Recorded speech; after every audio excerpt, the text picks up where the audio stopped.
Good evening, ladies and gentlemen, and a very warm welcome to one and all. Today, we have gathered here to celebrate women, especially women in STEM, the science, technology, engineering, mathematics, and medicine. A giant leap in this direction of celebrating women in STEM is today's event titled Gender Championship STEMinists Unite. This program is being jointly organized by the National Institute of Plant Genome Research, New Delhi, in collaboration with the Embassy of the Kingdom of the Netherlands. Hence, on behalf of both these organizations, I extend a hearty welcome, especially to Dr. Rajesh Kokle, Secretary, Department of Biotechnology and DG Biotechnology Research and Innovation Council.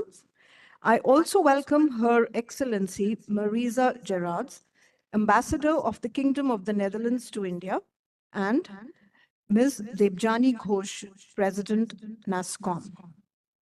This event is a part of a series of formal events and activities aimed at strengthening multilateral relations between our nations and evolving an empowering platform for women in science and technology.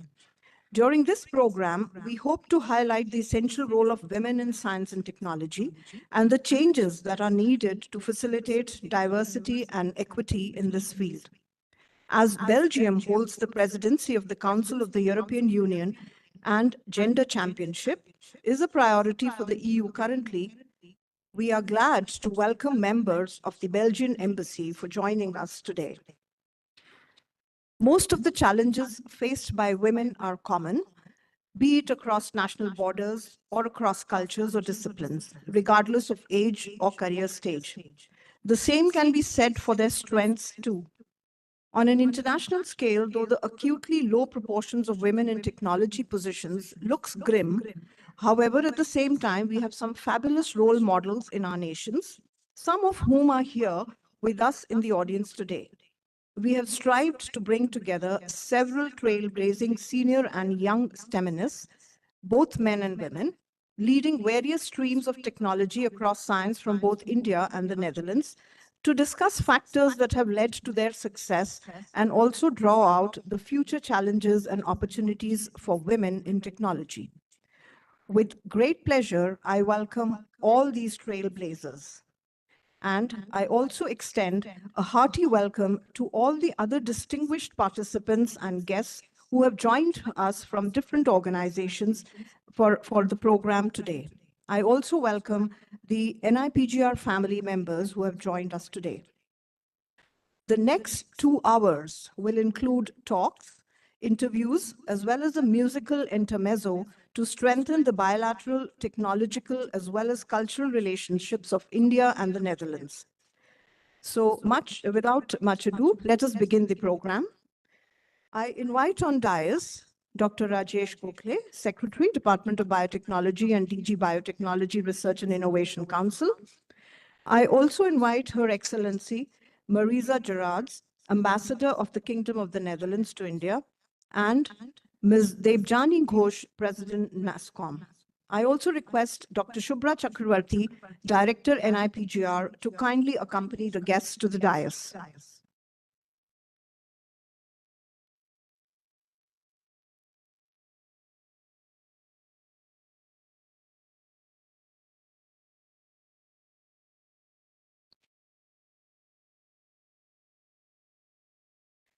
We will now felicitate the distinguished guests with a potted plant.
We now begin the first session, which is titled Interviews with Celebrated Leaders. In this panel, we have 3 women leaders in technology representing the Indian academia, the industry, as well as the bilateral synergy between governments. Though these celebrated women need no introduction, but I would like to briefly introduce them to this audience. Her Excellency, Ms. Marisa Gerards, is the ambassador of the Kingdom of the Netherlands to India, Nepal, and Bhutan. She has started working in this role in August 2023 and is based in the city of New Delhi. Ambassador Gerards presented her credentials to the President of India on 21st August 2023. Prior to her current assignment, she was the Director General at the Ministry of Defense in the Netherlands after having served for 4 years as the permanent representative of the Kingdom of the Netherlands to NATO. From 2014 to 2018, Marisa was accredited as ambassador to South Africa. Ms. Gerards was born in Amsterdam and has pursued her education at the University of Amsterdam in European Studies. In her diplomatic career of 3 decades, she has served in various capacities in various countries and as various ministries and institutions, including the Ministry of Foreign Affairs and the Ministry of Environment, The Hague.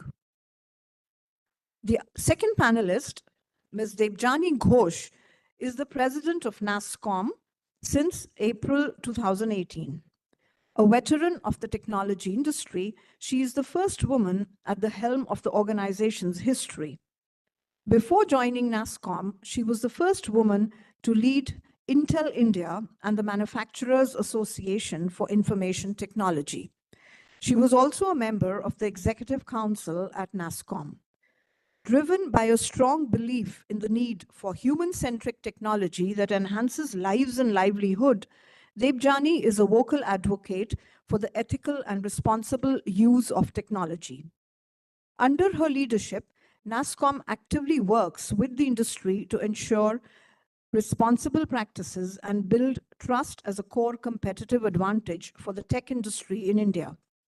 Under her guidance, NASSCOM has prioritized the development of a responsible AI resource kit in partnership with leading industry stakeholders to promote the adoption of responsible tech solutions.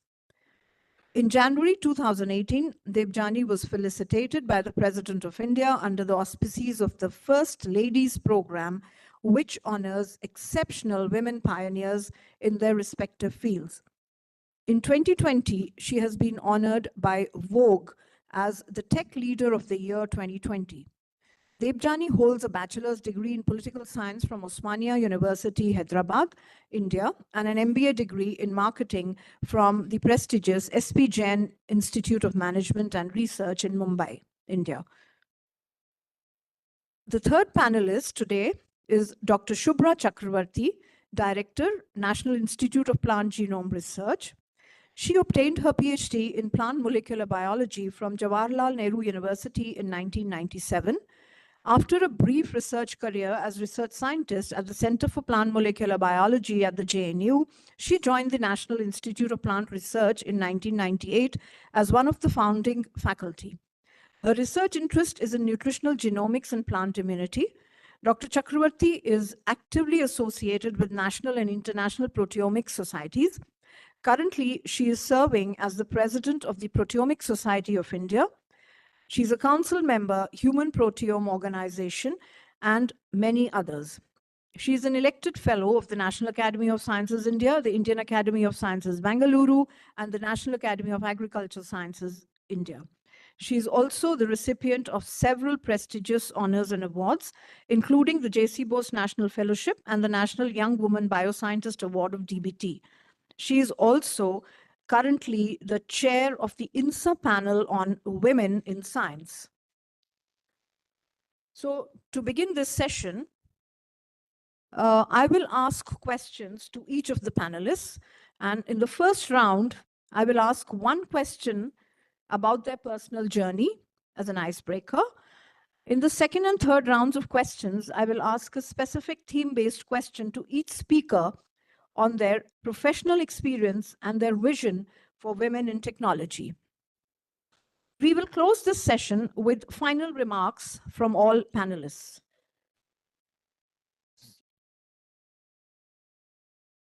So if the panelists are ready, one important request that I have to all of you is to please limit your answers to a minute or two so that we may complete all the rounds. So my first question will be directed to Dr. Shubhra Chakravarti, Director, NIPGR. So, Dr. Chakravarti, you are one of the founders.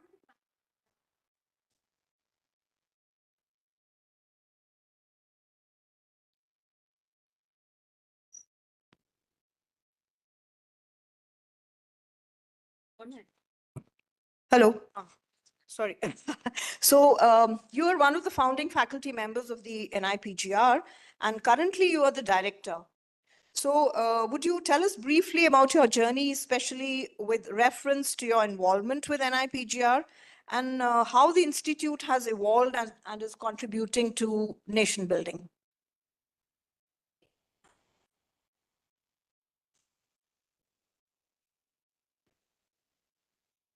Is it on? So, first of all, a very warm welcome to one and all, and with Her Excellency and also the NASSCOM President and our Secretary, and on behalf of NIPGR, I'm once more welcoming all of you to this session. And what Dr. Bhatia wants me to speak is that about NIPGR and how I came up here. So NIPGR is now completed almost 25 years of its existence. This was actually the seed of this institute was sown somewhere in 1997, 30th November. And the institute started functioning from 15th April 1998.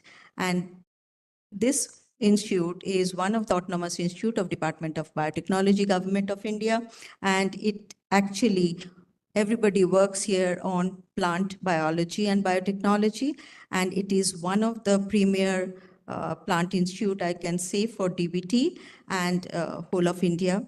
And the mandate of the institute is basically to do, educate, train, and do research on the cutting edge technology as well as problems related to agriculture and plant per se. And we cover many of the different areas, almost all areas that one could think of to make a life better for the plant, as well as if the plant can be taken as a food, then in turn to have a better health and nutrition for the human as well as animal. So that's the mandate of the institute. Particularly, I would say, because we are talking about the gender champions, so I would like to touch upon that over the years, NIPGR initially started with 16 members. And today we are somewhere around 485 of us. And out of this, I'm very happy to say that our faculty strength, almost 30% are women. Our students, more than 60 to 65% are women. Our administration also, we have women representation, although it is much less in comparison to the faculty and student strength. And also in our technical staff, we have quite a bit of representation of the women. So that way, the institute somehow, I would say, lucky to have a better women representation. And we see women's in this institute are contributing towards the plant science in the country. And the institute also has been recognized over the years with the international plant community. And the work coming out from this institute, the patents coming out from the institute, the products coming out from the institutes are also been very well taken, not only by Indian science, but also I would say across the nations. And coming to my thing, so I'm born and brought up not in Delhi, but in Kolkata, that is eastern side of this country. I did complete my undergrad and postgraduate education in Kolkata. And then I moved to JNU, which is whose campus we all are housed, that is the university.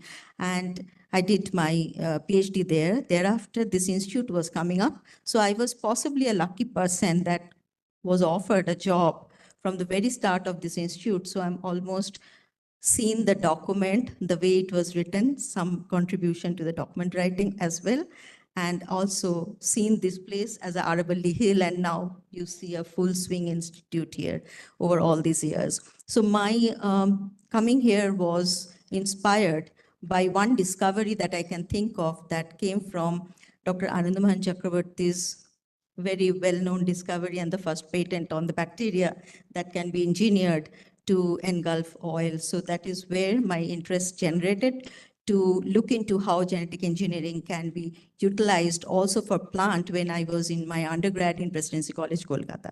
And that is where I started my interest and came all this way. And that is what I have practiced and still practicing. And that's all about me and my journey in the scientific career. In between, I was there at Yale University of US, and with was Mike Snyder's group, which is very well-known lab for all big data. And I learned big data from that lab and trying to implement a little bit here at NIPGR. So that's all about my journey and about NIPGR. Thank you, Dr. Chakravarti. I'd now like to move on to the ambassador. So again, a personal journey question. Can you share with us your journey into the world of diplomacy? What inspired you to pursue a career in this field? And what were the significant challenges that you faced as a woman and how you overcame those challenges? Oh dear. Do you have a microphone for me? Yes. Okay, let me try to be concise. Maybe first about my journey, because I think there are 3 points in my journey that were very important. And first, and I think I speak for all of us, it were my parents.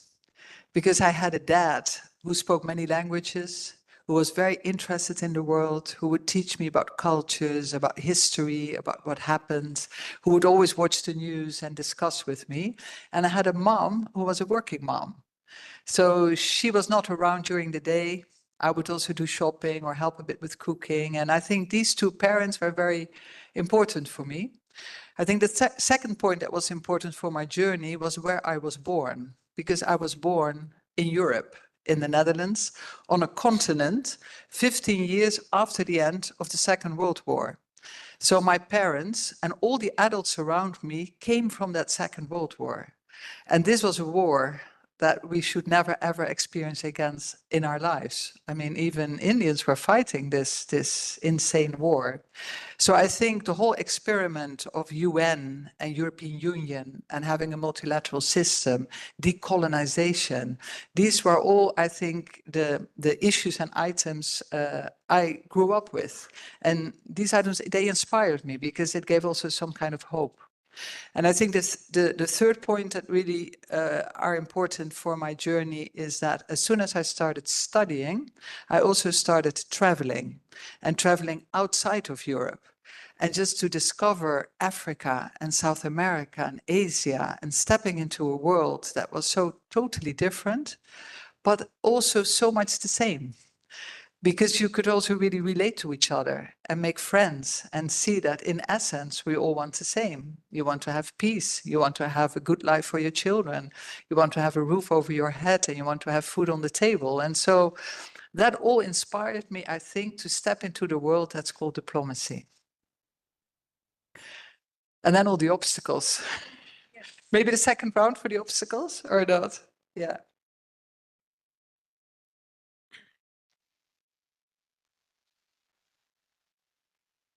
Request you also to share with us your journey, world of technology.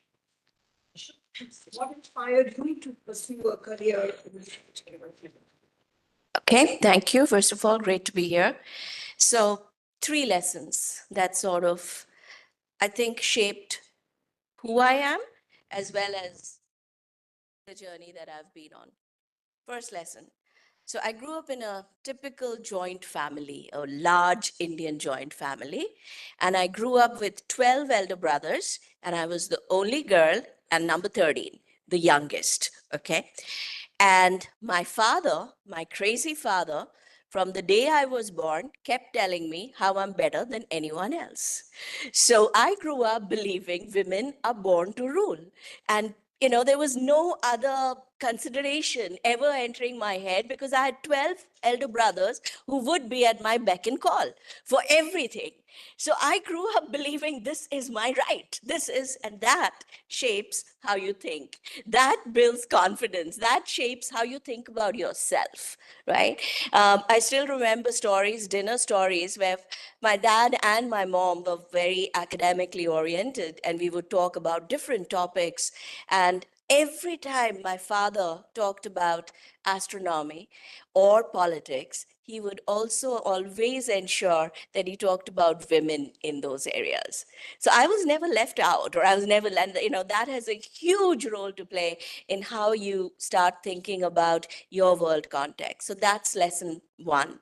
Second lesson, again, my father. Because we were a family of 13 kids, we used to play cricket all the time. And my role was always to be the umpire. So I would sit while the brothers were playing, and I would have to, whenever they told me, say out, I would have to say out.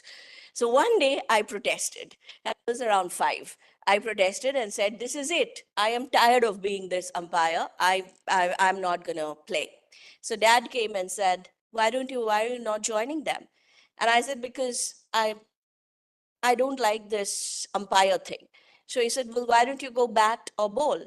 And the question I asked was, but can I? I'd never seen that. I'd never seen a woman batting or bowling or playing cricket. And the question I asked was, can I? And he answered in his typical way with questions, saying, okay, let's see what it takes. You have 2 hands, you have 2 legs, you have eyes, you have ears, and I'm assuming you have a brain. And the answer to all of them was yes, yes, yes, and of course, yes. And then he said, so why can't you play? And that was the second lesson, which is the right question. The question is not whether I can do something. The question is, do I want to do it? Because after playing one game, I realized I hated it. This is not for me, right? So the question always is, do I want to do it? And that's what I've always done since then. It's never been about, I've never questioned myself about whether I can do something or not. And I think that's the second big. The third lesson was at Intel. I joined Intel, by the way, it had nothing to do with technology.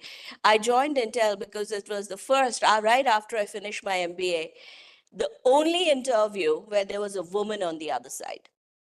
Every interview I would go in from, all the big companies in India, always had a man on the other side. The women was the receptionist or the HR head.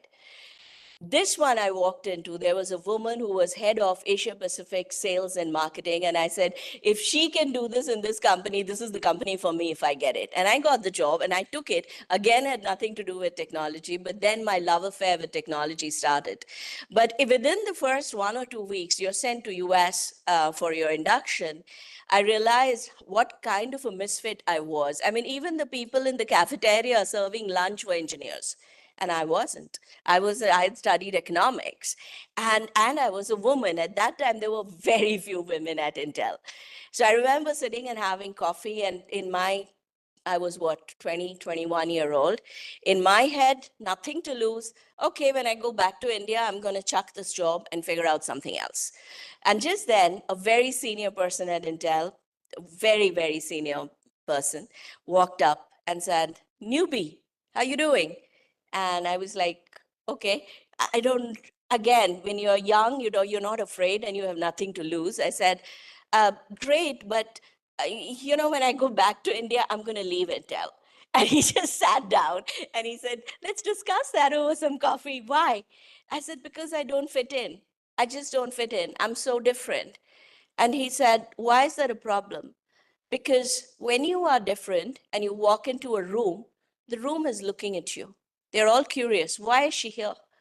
What role does she have to play here? And you can do 2 things. One, you can duck under the table because you're so scared of the attention. 2, you have a captive audience. You can completely turn this into your biggest advantage. Because when we walk into a room, people don't look at us unless you have a super designation. Because we all belong. You don't belong, as you said. So when you walk into a room, everyone's looking at you. Why not turn that into an advantage? But yes, that will be an advantage the day you prepare yourself to the extent that when you open your mouth, all differences go away, right? So that was third lesson for me. Your difference is your biggest advantage. But in order for you to turn that into an advantage, you have to learn content. There's no ending to learning. Hard work and learning is what will get you to turn your difference into an advantage. So I sort of use these three things to summarize my journey till now, and my learning till now. Because if these three things hadn't happened in my life, I think I would have been in a very different space. Thank you, Ms. Ghosh. So coming back to Dr. Chakravarti, you represent the Indian academia on the panel. Can you share something about your experience with the women empowerment programs and how they are serving as a bridge between the Indian academia and the industry? Yeah, so it's very important, and I think Government of India and all the academic institution over the years have actually tried to see women come more in the STEM field, which is very much important.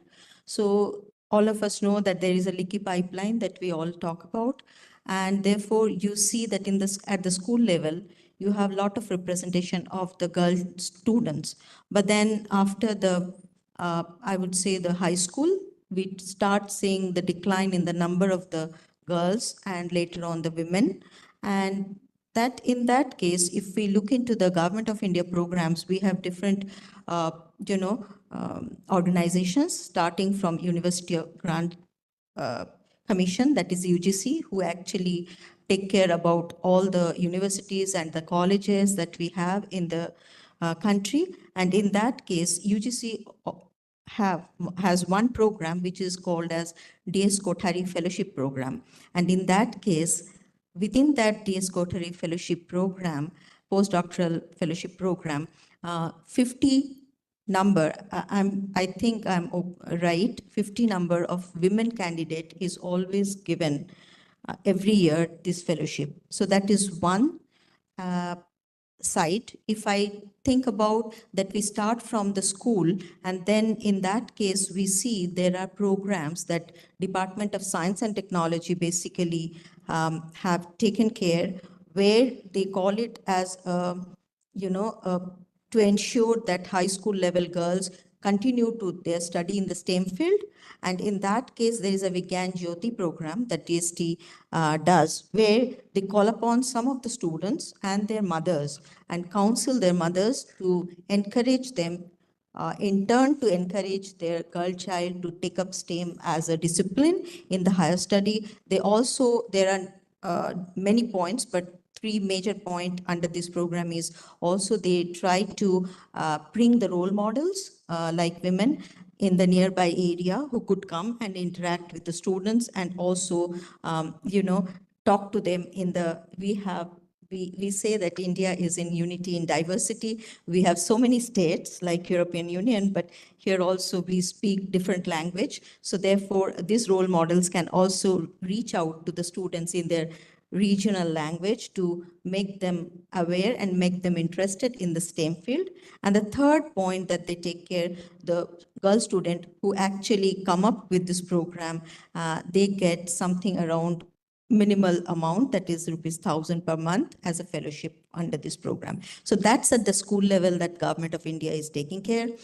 If we then go and think about what happens in the college level and the university level, I have already talked about UGC, but also DST has another program, which is known as Curie program. And in that Curie program, the women universities, there are a couple of universities which are all run by women and for the women and by the women. So this Curie program actually fund those universities and autonomous colleges for infrastructure and funding to get more of the women in the STEM field. Now, after that, if you come to the higher education, then also DST has another program which is Gati. And in that case, it is that program actually accredit the academic and research institution where they measure the gender advancement, and they rank those institutions like gold, silver, like that. And now there is also Department of Biotechnology, and Department of Biotechnology then goes little higher after the PhD if women has a break in career, because as women, there are many times that we have break in career, that you get married, you have a baby, and so on and so forth, that you could not, maybe your husband has been shifted to another city, so you are now looking for a job. So in that case, those women can actually get a fellowship, which is known as BioCare Fellowship. And that BioCare Fellowship comes with the independent research grant for almost 3 + 2 years. And the women can start again independent scientific career in the area of biotechnology. Also, I would like to mention one very major research and development program the Department of Biotechnology has funded, and this has an international consortium also, partnership also, which is Garbini. And that program, department has many, many programs, but I'm just taking an example of this program because it is directly related to the research and development in the area of mother and women health.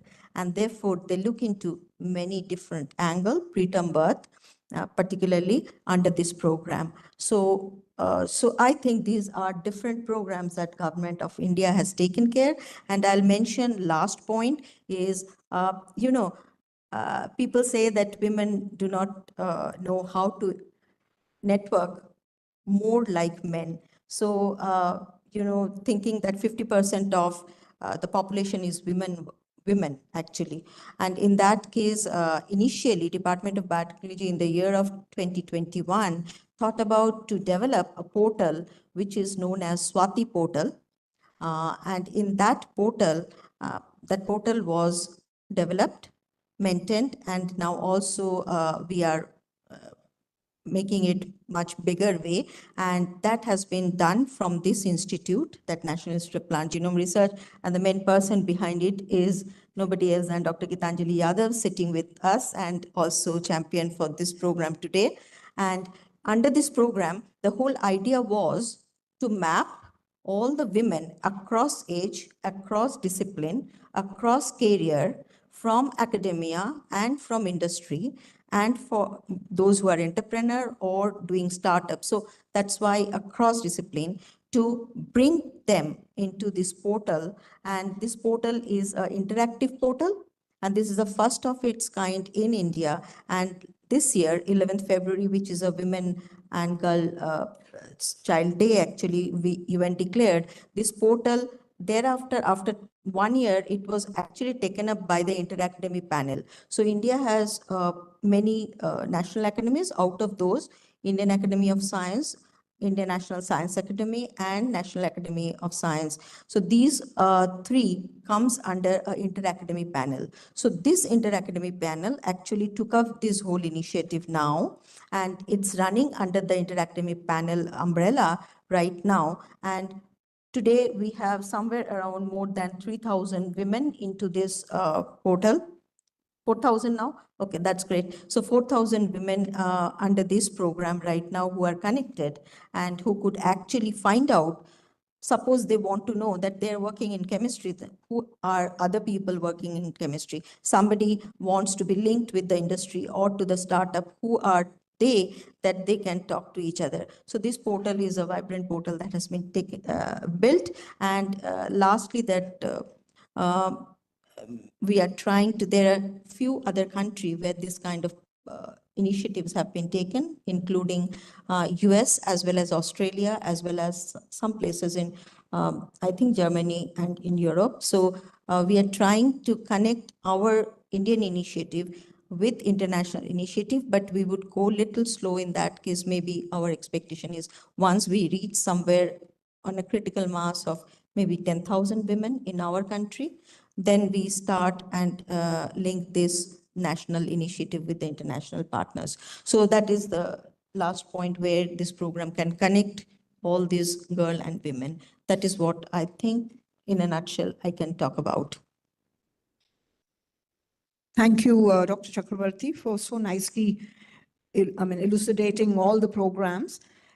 Next, I think I'll go back to Her Excellency, and perhaps now you would like to tell us some of the challenges that you faced, and also any advice that you would have to women, especially who would like to pursue a career in diplomatic relations. Yes. Well, the challenges. Sometimes I think, if we still will keep it a kind of personal story, that sometimes we are our worst enemy. We are. We are. We are. Because, and that will be maybe the first obstacle that I observed was when I was going to a management position for the first time, and you have to let go of certain things. I think perfectionism is something that is really troubling women, men as well, I'm sure. But once that you are actually taking your steps into your career, you have to delegate, you have to say goodbye to the details, and you have to go to another strategic level. And I think that's something that was my first obstacle I had to overcome. And I think the second obstacle was at a certain moment in my career, I was actually really taking the jobs of a man.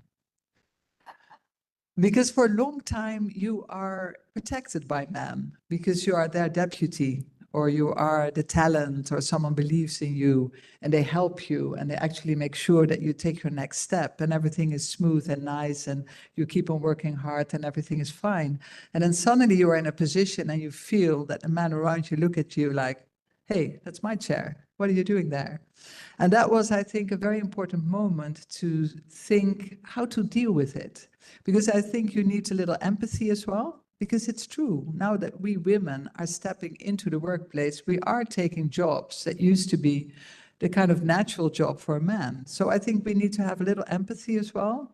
Not too much, though. Little. Because we need to be firm as well. We deserve that place as well, and we can make it work. And I absolutely believe that we also need a little bit of sense of humor to make it livable in the workplace, you know, to kind of blend together as men and women and sharing that professional space.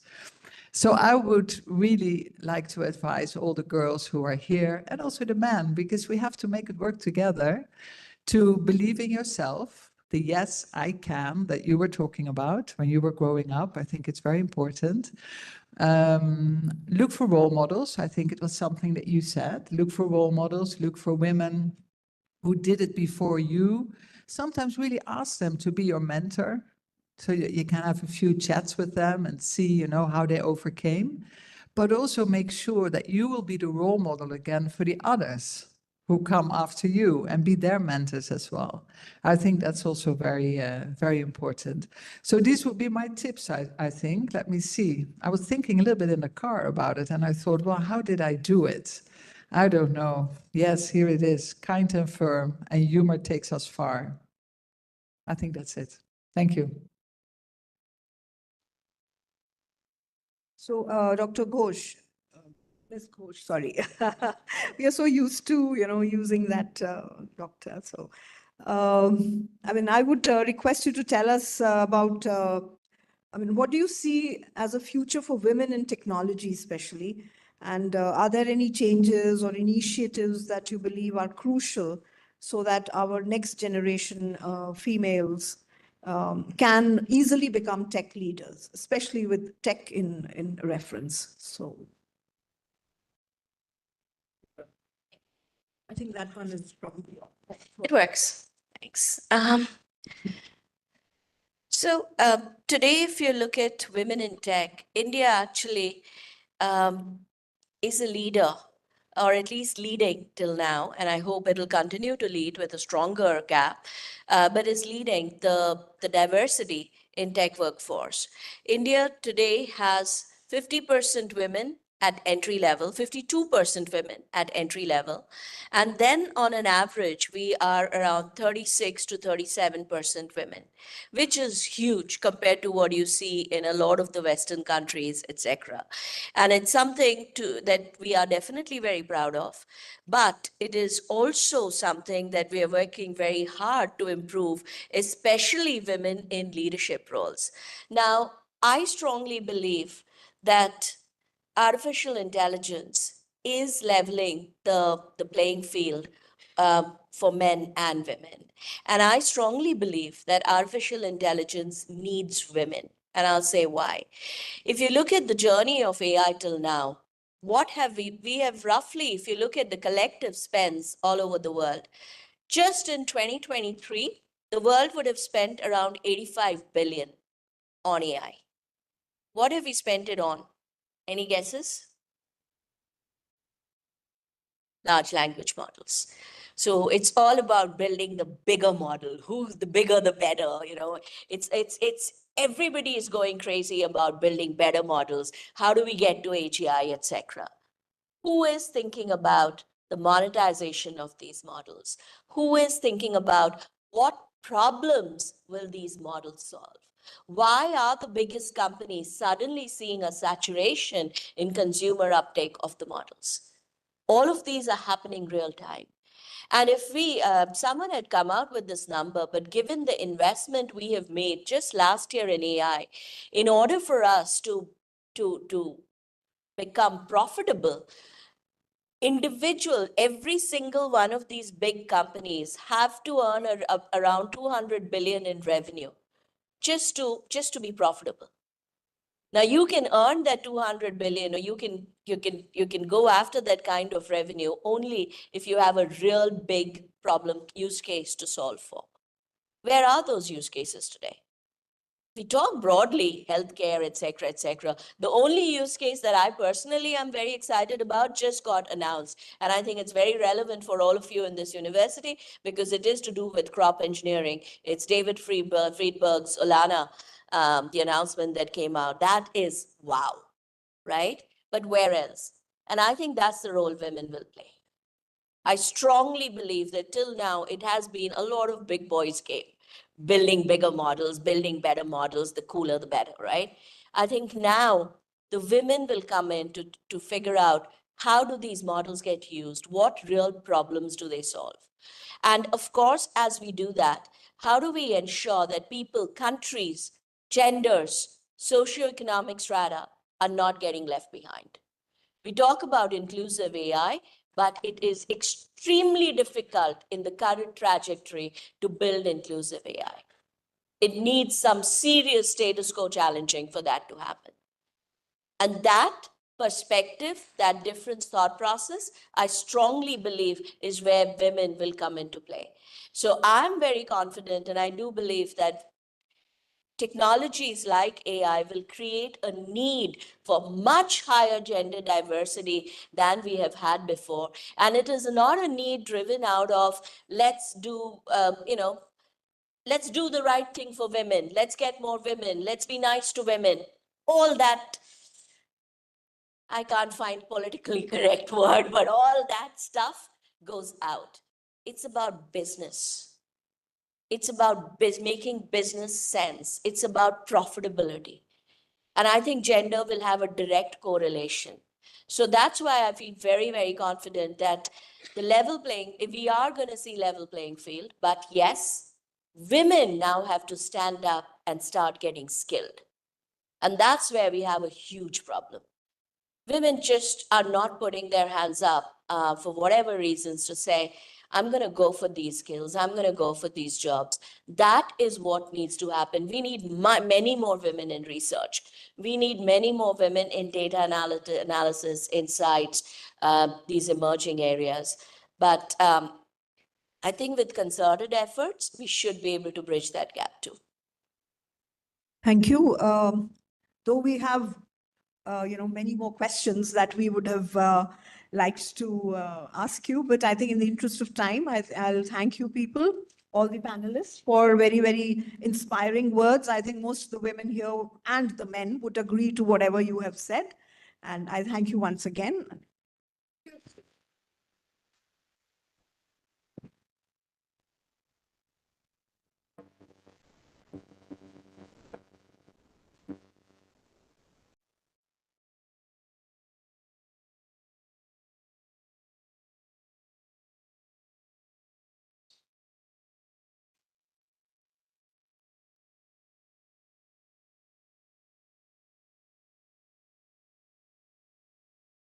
Anjali.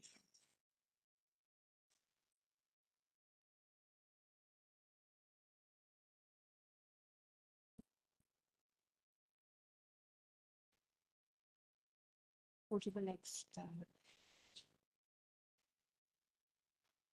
So we now move to the next session, which is entitled Lessons from the Field. And in this session, we have three trailblazers in the area of more or less of technology. And the first speaker, Dr. Maike Habers, she is going to join us online from Netherlands. So while we are trying to make a connection, I'd like to say a few words to introduce her. Dr. Maike Habers is a lecturer in artificial intelligence and society at the Rotterdam University of Applied Studies.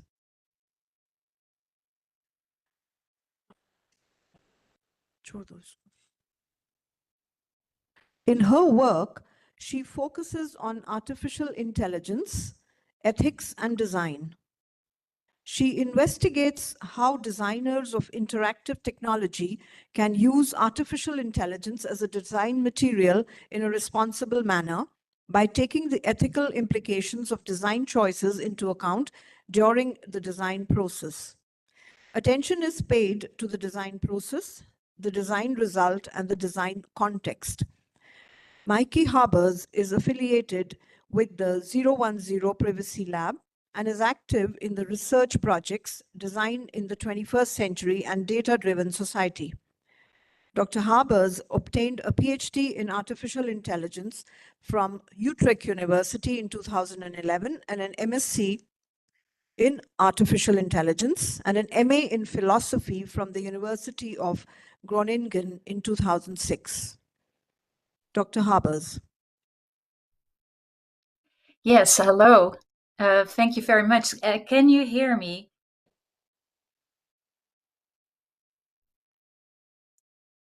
Yes, we can. Can you?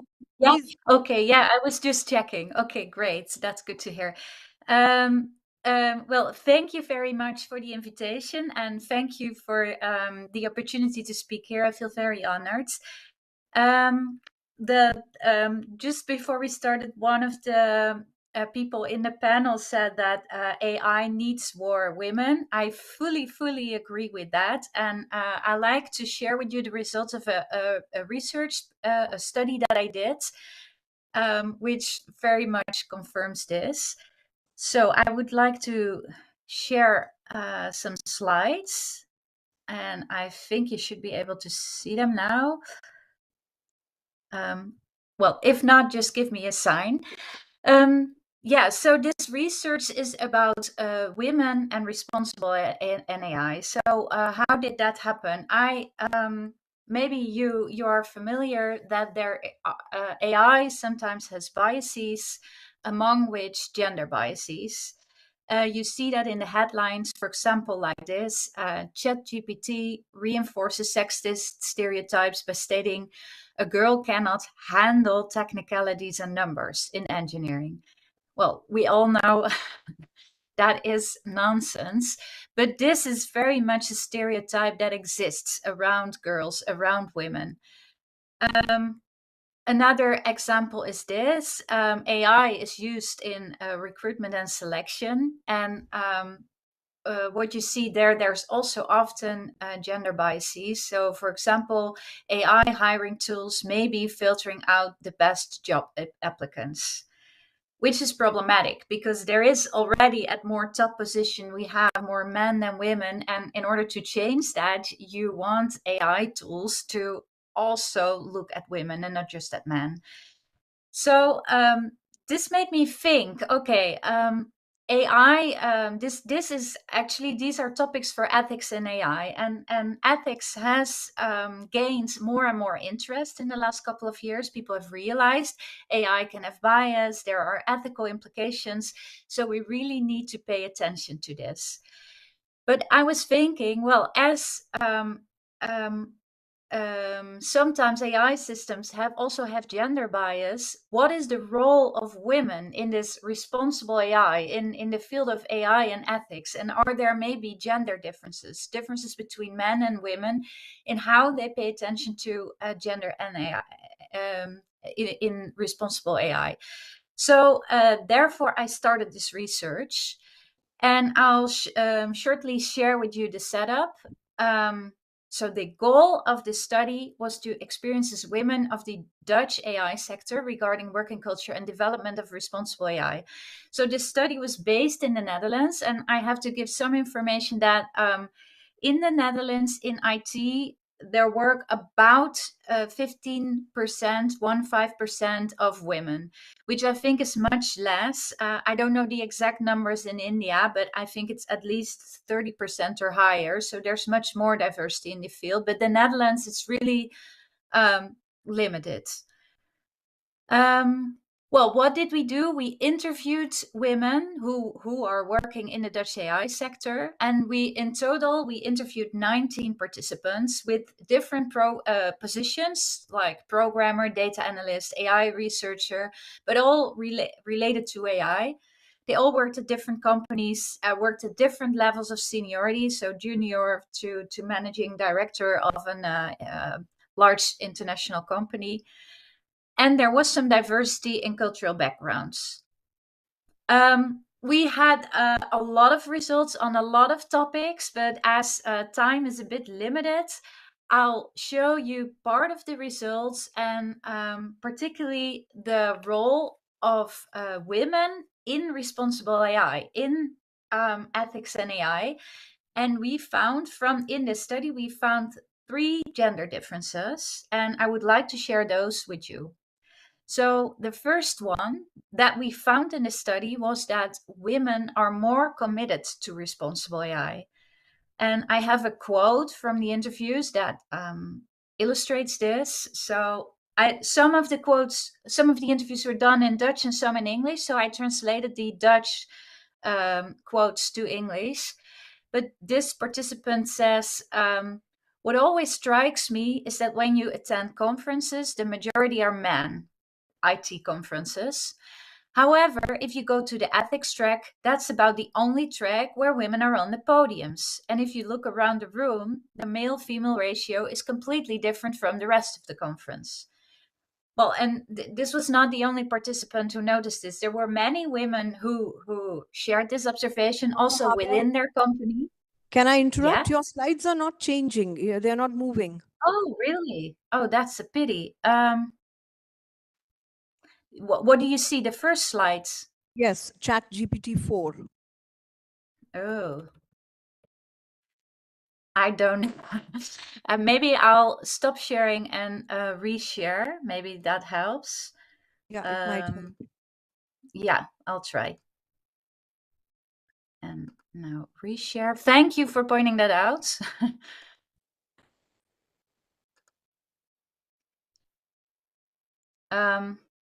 What do you see now? Research setup. Yeah, okay, I think this is better. So, Goal method and 19 past participants or 18. yeah, exactly. Yeah, now it's Okay, moving. research setup. Yeah, okay. And so this was the quote. I read it out, but here you can read it. Yeah, I think it's moving. Okay, great. I'm glad to hear that. Okay, as I said, there were 3 gender differences that we found. So this was the first one. So I'll move on to the second one. Not only were women more committed to responsible AI, what we also found was that women asked different kind of questions regarding responsible AI. And well, I summarized it as a broader view on ethical issues. And what really, like the question that was asked very often was, should we even do this? Whereas men who were involved with the ethical implications of AI were more looking at, okay, what can we do technically to solve the problem? Women were also looking at, okay, but who is involved in the decision making? What is the aim of this application? And is it worth investing in this, given that there are also some costs? And a nice example of that from the interviews is this one. This was a participant who described the following situation.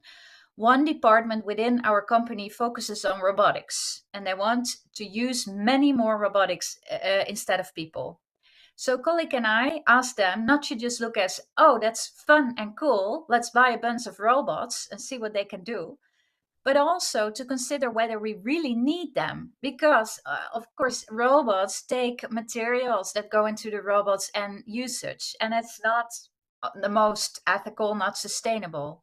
So in the end, it turned out that they bought one robot instead of 10, and one robot was enough for the robotics department. And that was really because of this intervention of this woman who said, do we really need this? Then I'll move on to the last gender difference that we found, and that is this one. Women in certain situations recognize ethical issues more quickly.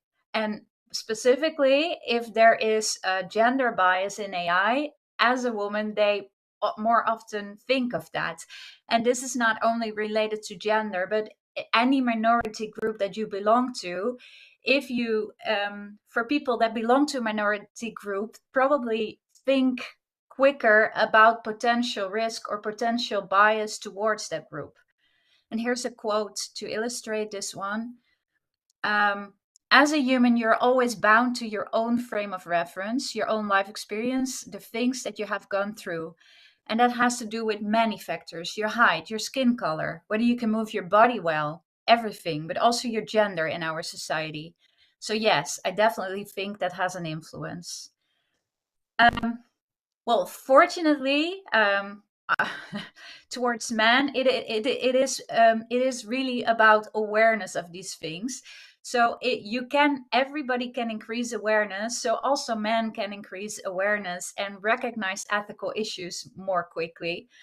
But women and other minority people from minority groups tend to recognize these kind of problems more quickly.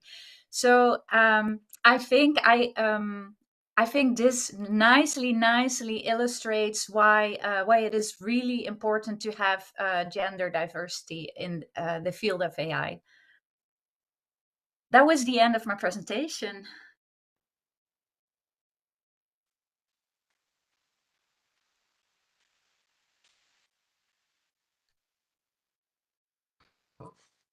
Thank you, Dr. Habas, for telling us how significantly women can contribute to responsible AI. And thank you for joining us from Netherlands. And now we'll move to the next speaker of this session. The next speaker is Dr. Gitanjali Yadav. She's a senior scientist at the National Institute of Plant Genome Research and the co-founder of the Semantic Climate, a global citizen science movement for climate action. She also teaches data science at IISER Bhopal and at the University of Cambridge, UK. Dr. Yadav is an expert in genomics and artificial intelligence with applications in food security and conservation. Dr. Gitanjali Yadav has received several awards, including the Hamid Fellowship from the University of Cambridge, Exceptional Talent Award from the Royal Society of London, DBT's Innovating Young Biotechnologist Award, the INSA Medal, and the Sastra Obaid Siddiqui Life Science Award. As co-chair of the Core Data International Data Policy Committee, Dr. Yadav strongly advocates FAIR, Fair Data Principles, and open access. In her free time, Gitanjali is an avid photographer and travel writer. Dr. Gitanjali.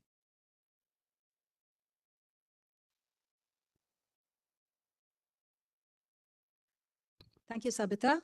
Abhilasha and I were just thinking we should probably be taking over a panel style presentation, but I think I will only merely speak a little bit about the work that we do. So good afternoon once again.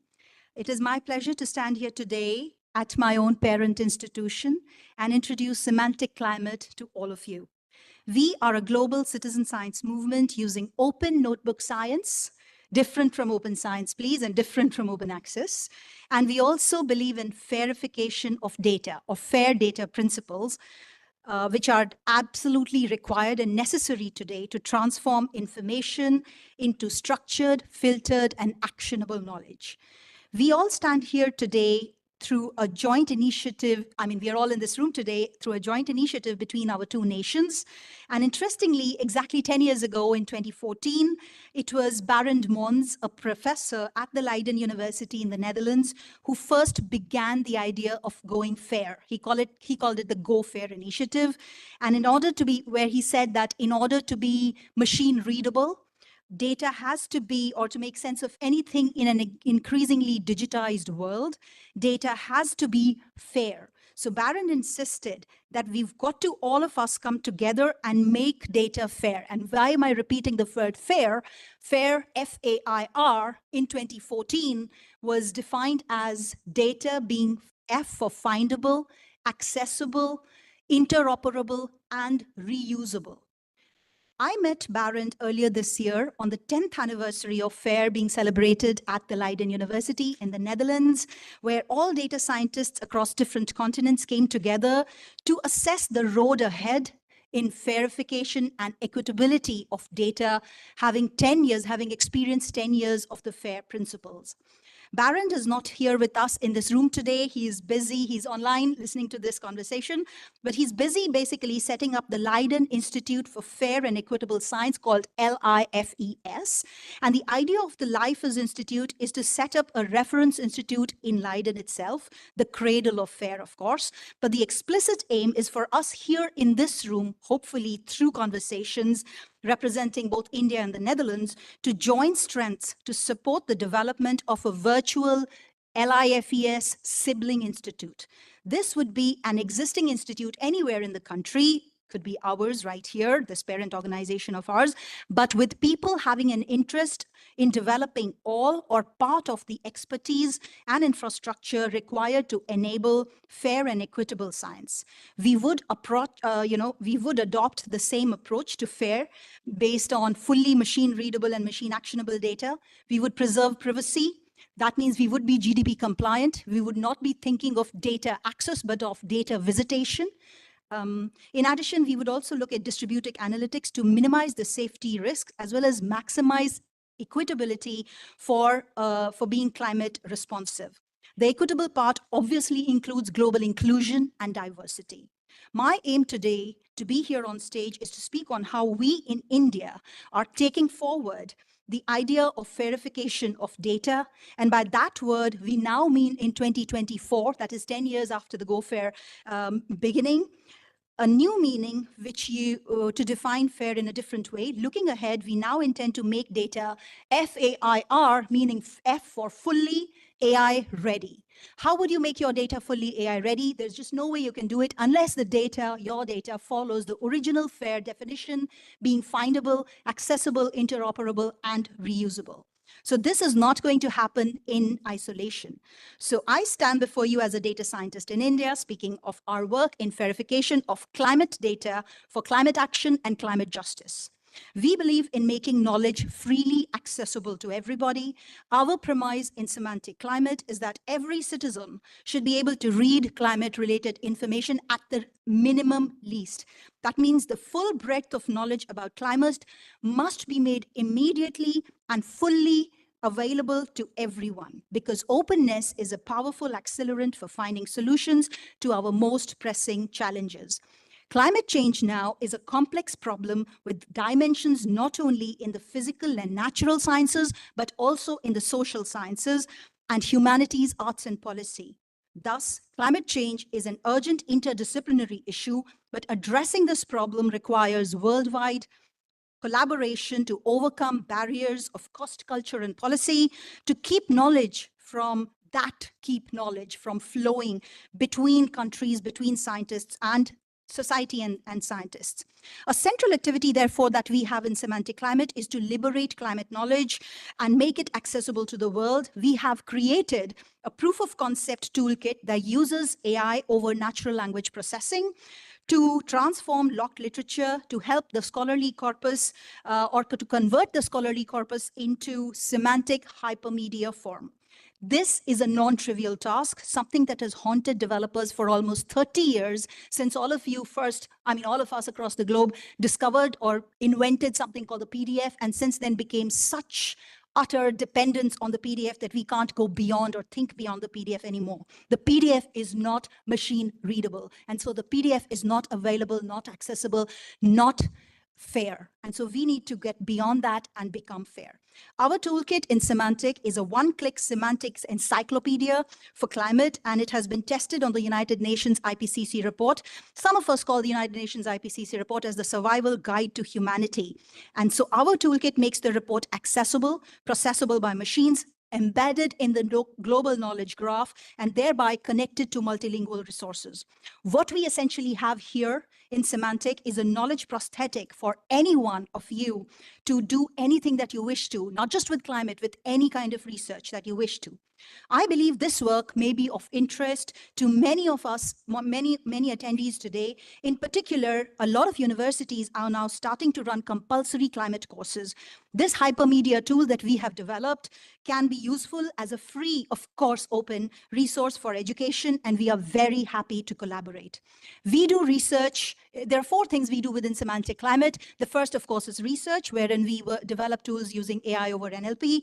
We also do internships lasting from 4 weeks to 12 months. We also, and that has happened through NIPGR assistance and support. The third thing we do is public engagement and activities by means of hackathons, datathons, data workshops, panels, using user-friendly open platforms like GitHub, OSF, Google Colab, Jupyter Notebooks, and so on. I also wish to emphasize now, as I end my talk, that Semantic Climate is designed so that the barrier to entry is 0. You don't need to have any background information to join us. And therefore, we are a very flat organization. We are not a company. We are just a group of volunteer academics who just want to make a difference to climate in the world. We value a wide range of experiences and skills, and we welcome you to join us. In summary, I wish to again emphasize that we are catalyzing the building of a global semantic knowledge commons for climate. We call it the GSKC. It's a self-improving network of semantic tools. This is a very powerful idea, and it can change the way the world uses and distributes knowledge, but it will not be done without people, without you. And so please join us. Together we can and will change the world and make it a better place. Thank you very much.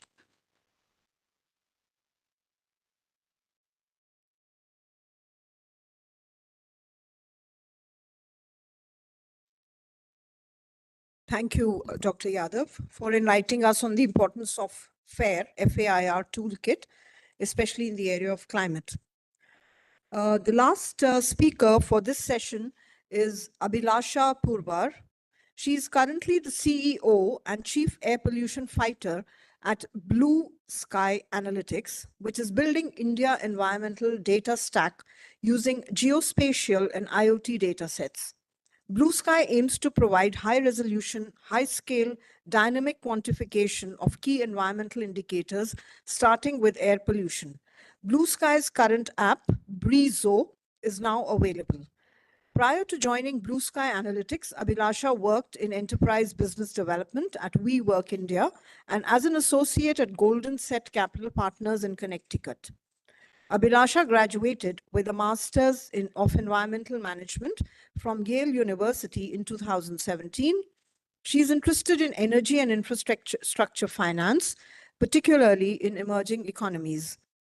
Previously, she worked in the United States, India, Ireland, and Ghana in solar business development, economics and policy consulting, oil and gas, and nanotechnology research. She holds a BTech in applied chemistry from IIT BHU. She is an aspiring yoga teacher and enjoys hiking, biking, and backpacking. Dr. Abhilasha.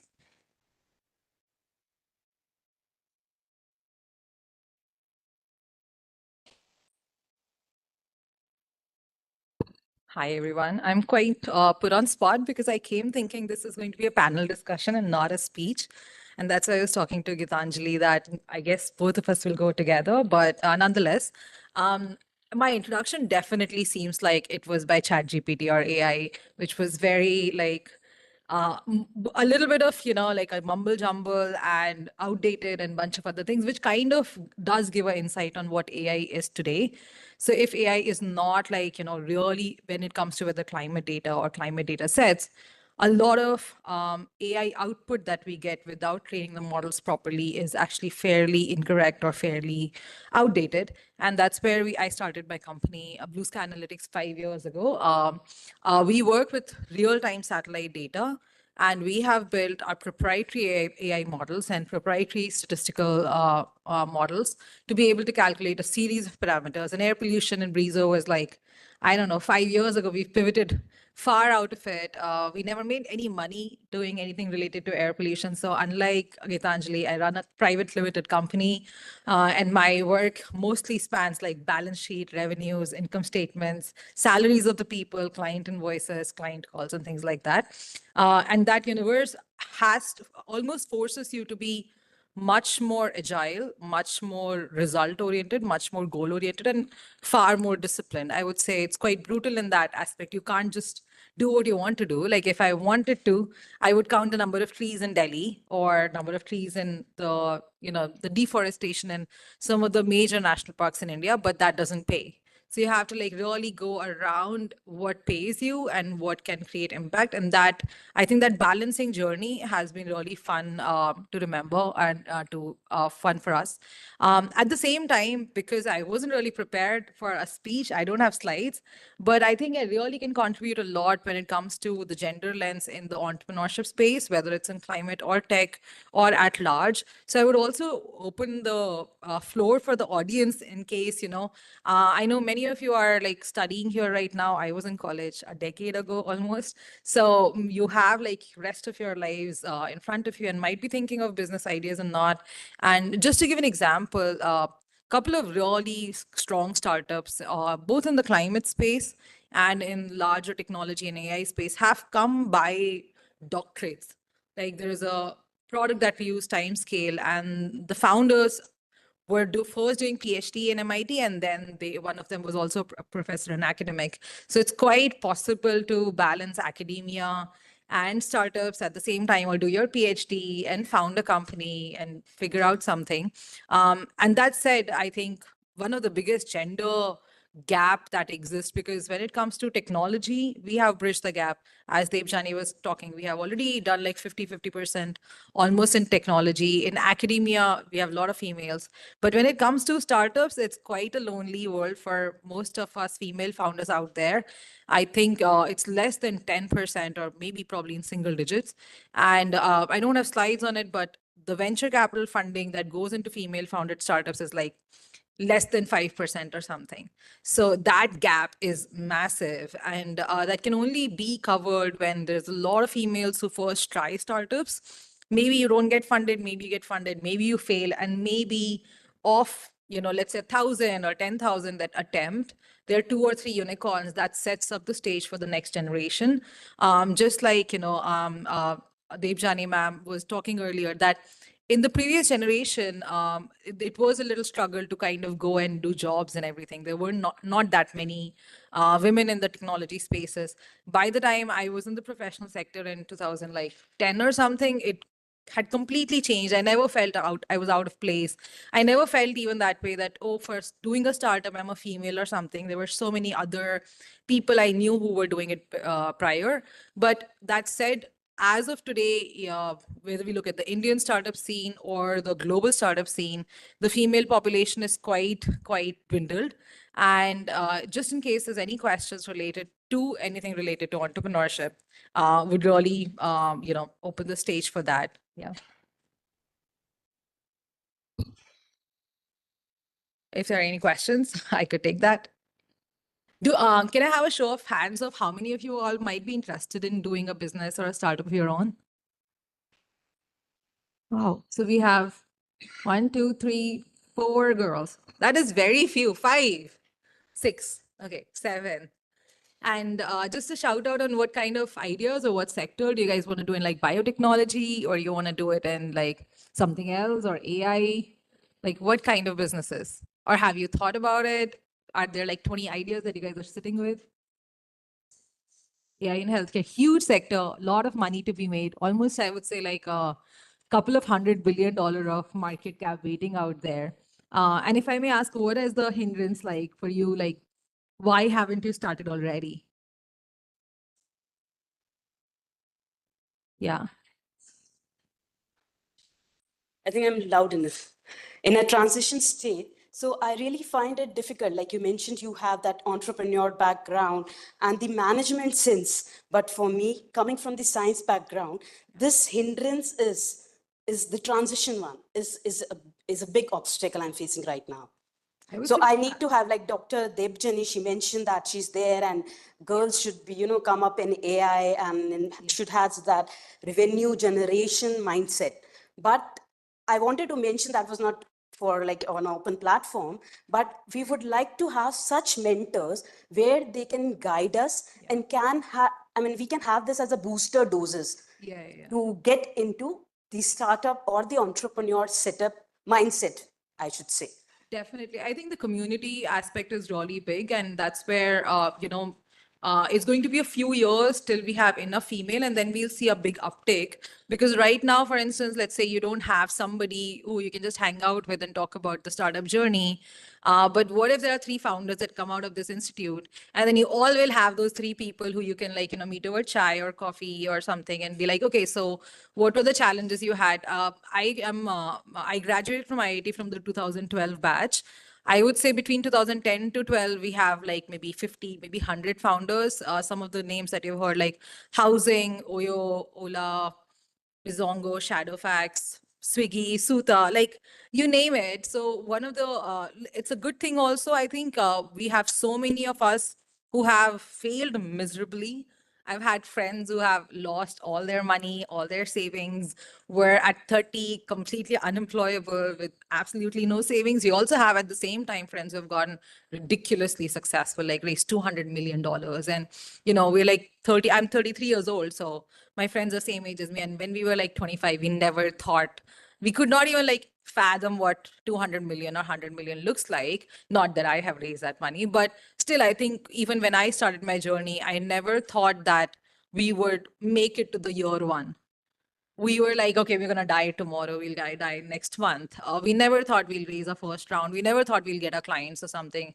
We never thought we'll get US clients. So that community aspect is really important, both from the perspective of succeeding and failing, because it also keeps you humbled and grounded while allows you to brainstorm a lot of ideas. And I think biotechnology or health, that nexus with AI is so big that everybody here should be talking only about startups and businesses, because when we one of the challenges that we've had in India, we've done really ahead in technology, but we haven't created those cash cow big revenue generation companies like a Google or a Facebook or a Meta or something.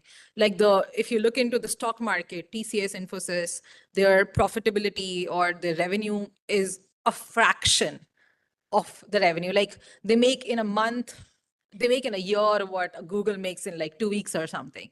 And at this juncture, this decade especially, we cannot really afford to lose that time and momentum and that opportunity. Like if you're thinking that I'm going to do a startup 5 years from today, that boat would have sailed. That AI market cap that is out there to be captured would have gone to some other company, wherever in the world that company ends up being. So I think from a perspective of like, personal wealth, GDP, tax, every aspect, it's the right time to get into the business. And I'll be very honest, the Indian community has changed. Like 5 years ago, I would go to SF and there would be engineers who were much, much, much better. Like, the conversations were much advanced. But today, a lot of people joke about it, or like, they make fun of some of us who are very like bullish on Gurgaon or the Gurgaon Delhi setup. But you could come on Golf Course Road and literally 50 startups are being made, discussed engineers, AI scientists are working in different garages and everything. So it's a extremely bubbling scene, not very far from you guys, like some 15 kilometers away. It's like the SF garage scene of 1975, where everybody's really trying. And it's going to be trial and error. Most of us will fail. If not miserably, we won't really make much money or something. We'll not break even or something. But for that one moonshot, I feel it's like really worth it. And in case if I can help anybody in that journey, feel free to connect to me. Thank you.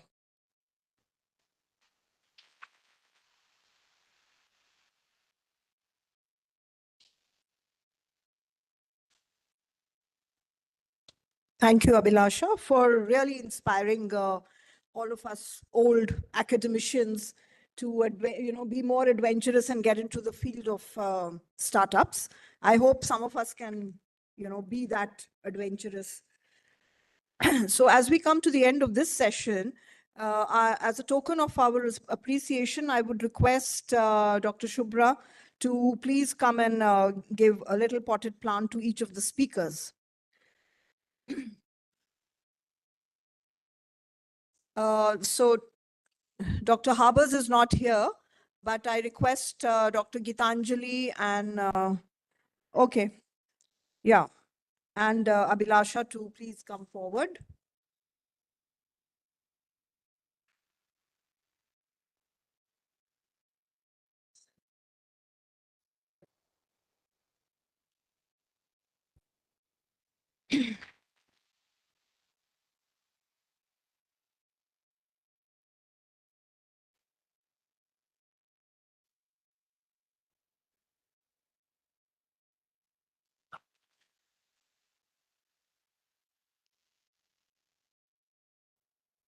No, she was online.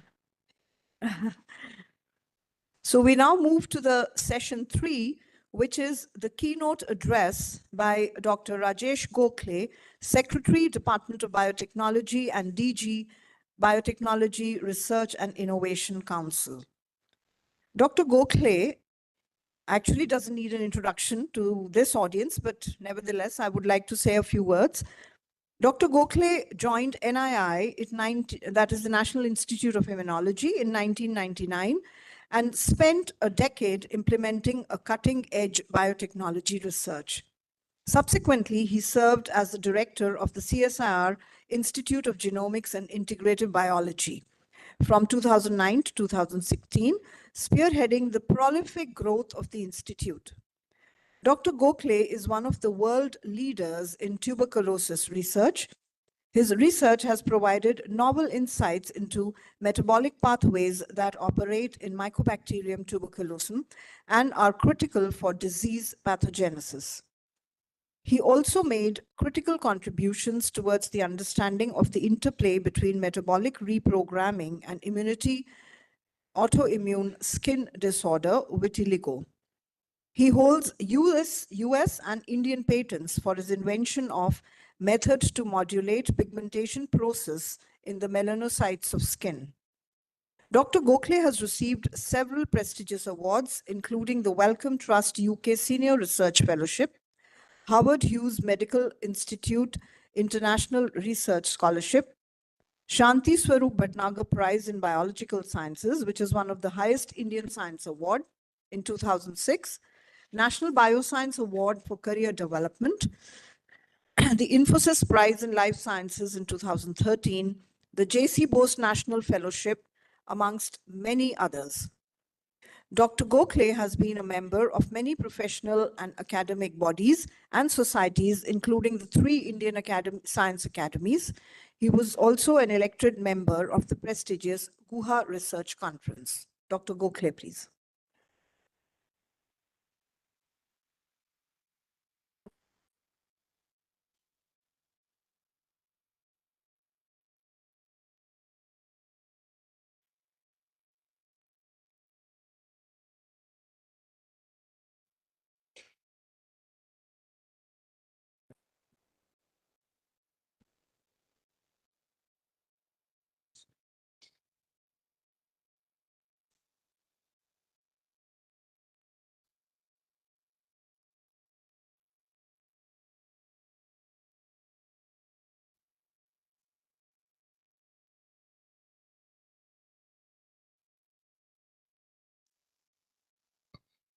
Good afternoon and namaskar to all of you on this wonderful occasion that we all are gathered here.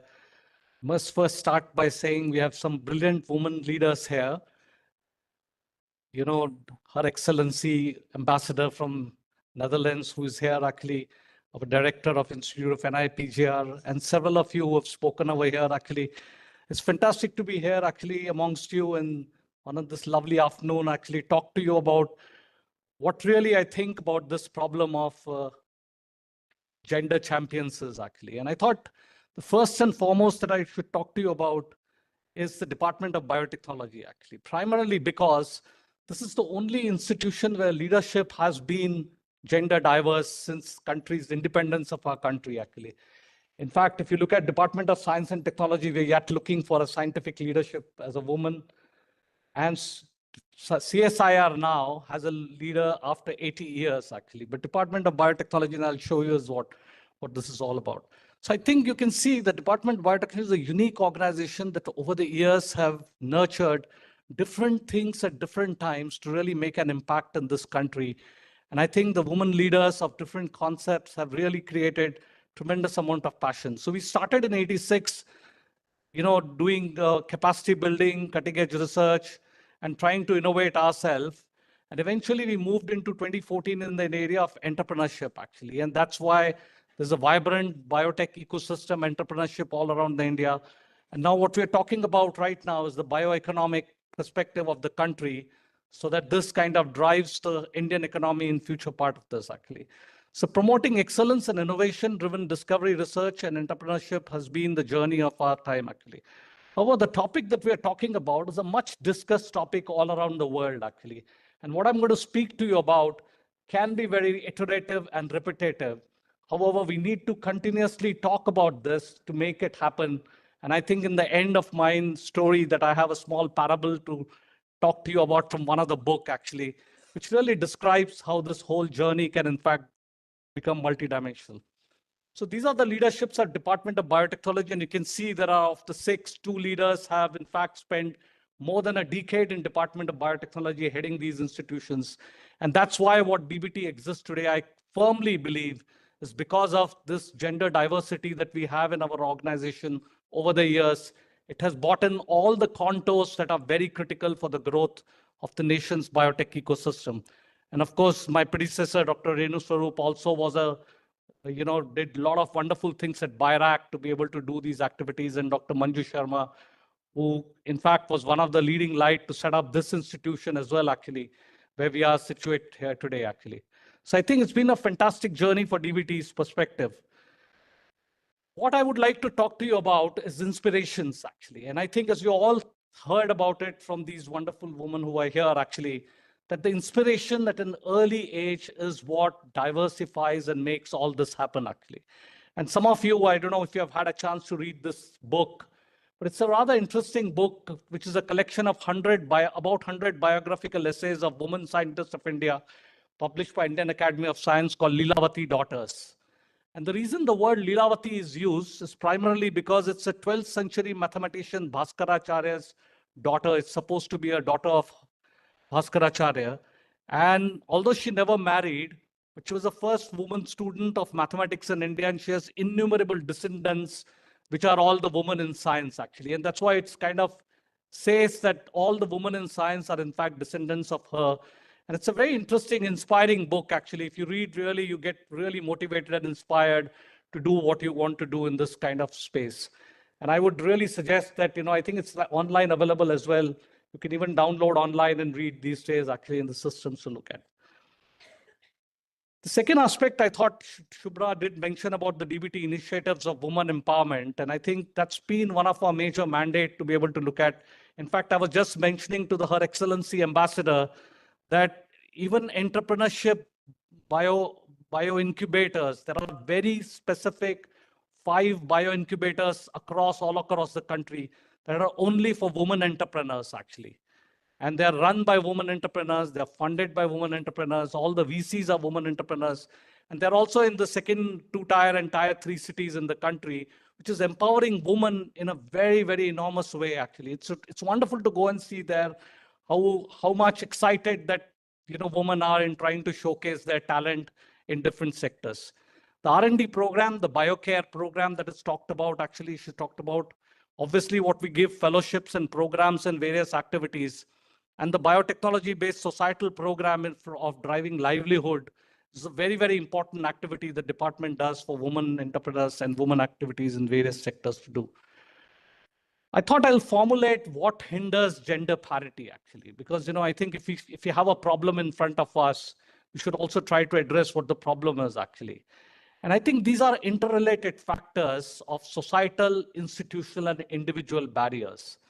And that's why I've highlighted them, actually. And I think many of you can list it much better than me, because many of you might have faced it yourself as well.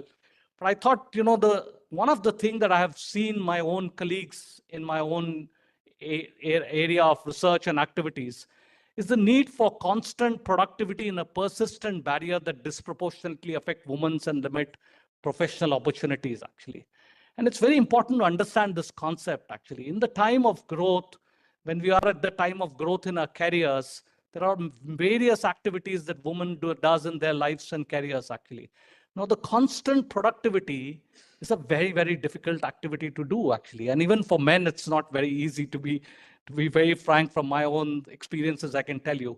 But you want to do that, actually, because that's the way you climb onto the staircases of S&T innovation ecosystem, whether it's getting one grant or whether getting its one award or whether being fellows of different academies, actually. For all of that, you need to build CVs. And you need to build constant CV of different kinds. And I think that we need to evaluate people in a very different way, actually. Just by looking CV, if you can define what exactly the world is about, it's actually we need to move away from that.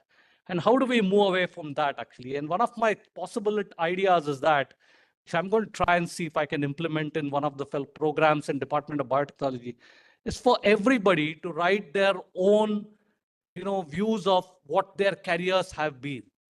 And can we now descriptively understand these career development paths? For example, would a woman be able to write, I had 2 pregnancy breaks and therefore my career was, sketchered with papers in 5 years, not in another 3-4 years and next 5 years.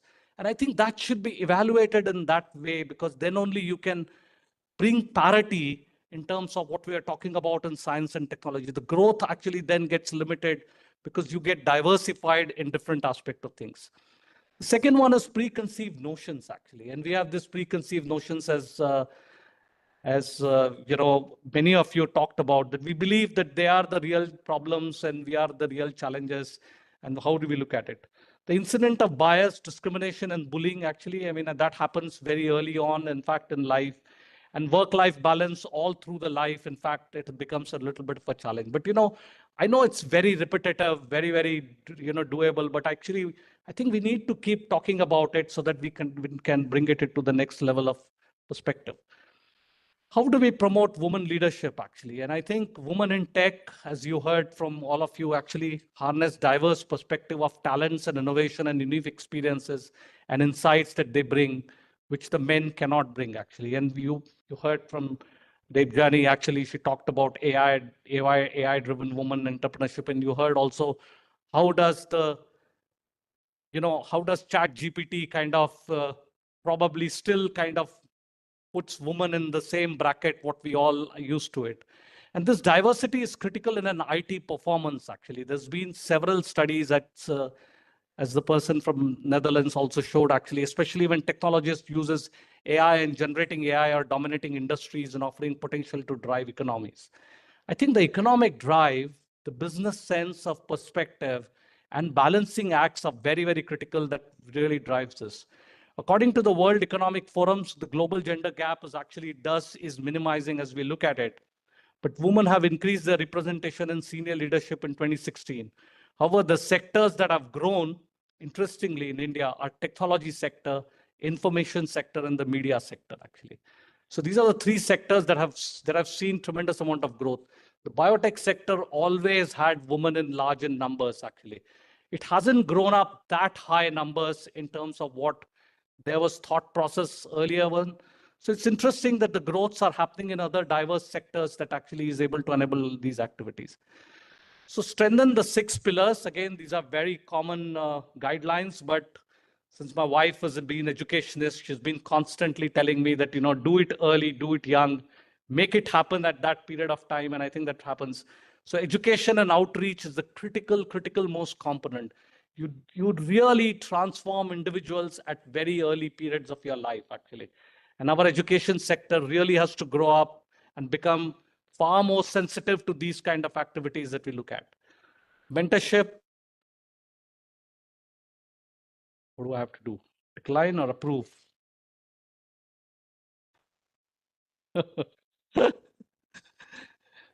So mentorship programs. We need to do the mentorship programs of different kinds that can really enable activities to be able to do this.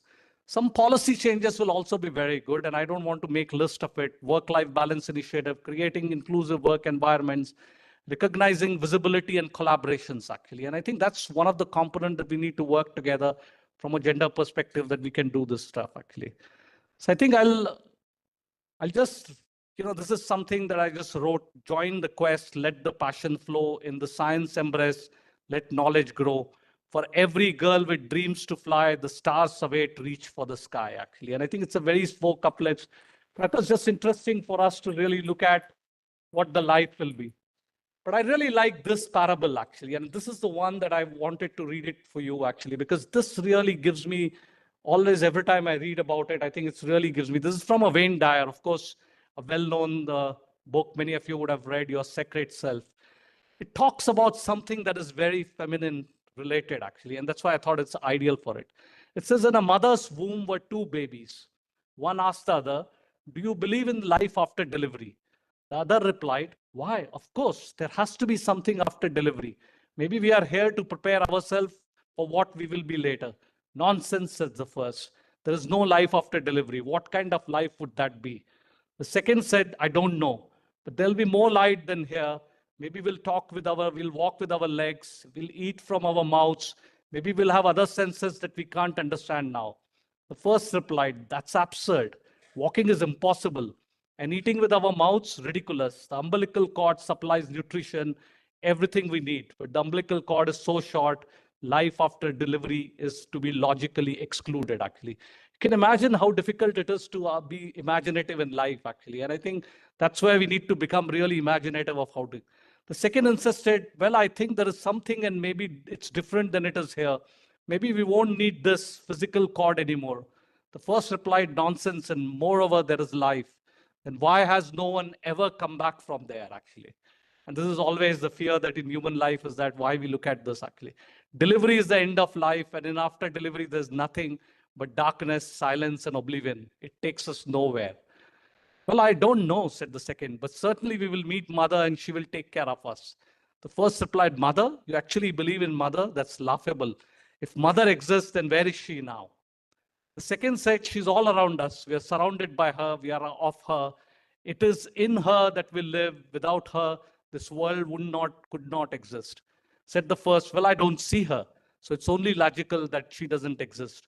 To which the second replied, sometimes when you are in silence and when you focus, you really listen, you can perceive her presence and you can hear her loving voice calling down from above. And I think it's a very interesting parable that really tells you that we all know the reality, right? After delivery is the real life, actually. But the way when we perceive things in a very small cocoon of life, we constantly forget about evolving and coming out of systems. And I think Wayne Dyer just gives amazing stories, actually. And I think I've just picked up in word. Believe me, the future is indeed bright. And that's where all of you have to really do well. Best of my wishes from Department of Biotechnology, all of you. And I think thank you very much for bringing me here on this wonderful occasion with wonderful ladies.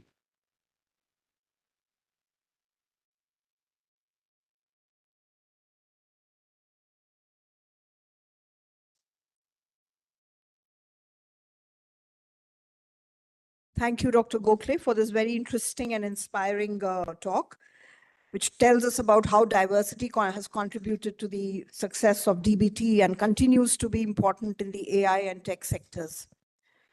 We now would like to move to a very interesting session, the musical intermezzo. Today we have Maestro Saskia Rowdy-Haas, cellist, composer, and performer.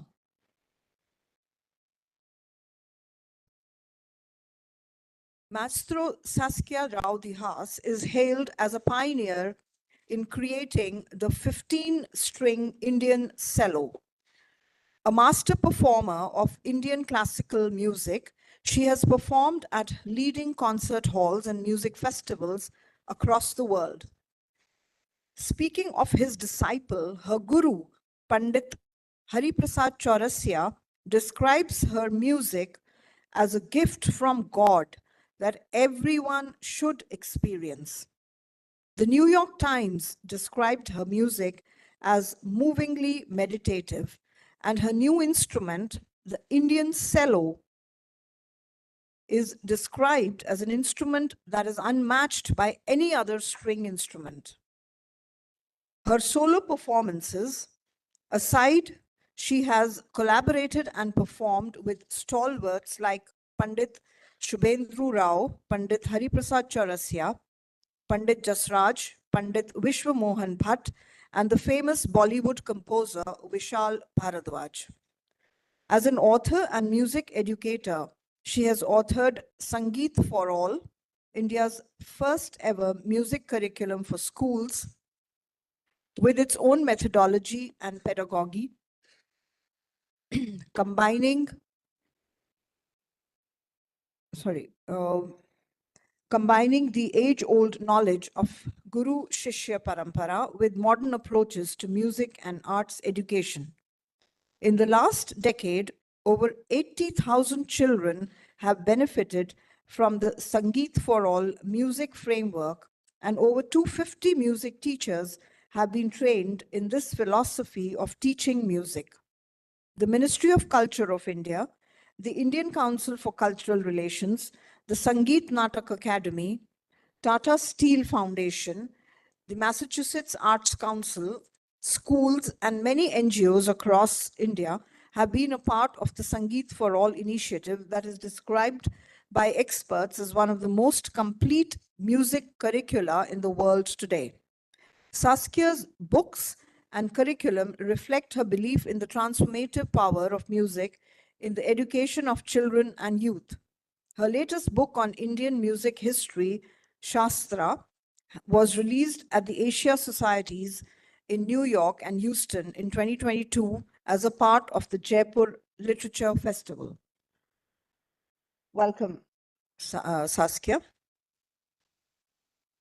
Thank you for that rather lengthy introduction. Thank you. It is a pleasure to be here with women of science. Everything in science, I'm going to make a bold statement here, starts with music.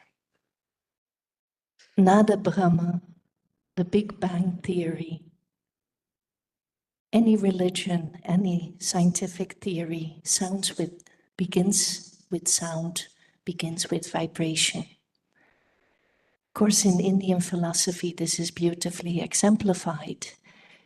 And it is said that goddess Saraswati carries the veena, an instrument in a way of research for her, to be able to manage, to cross that ocean of infinite knowledge.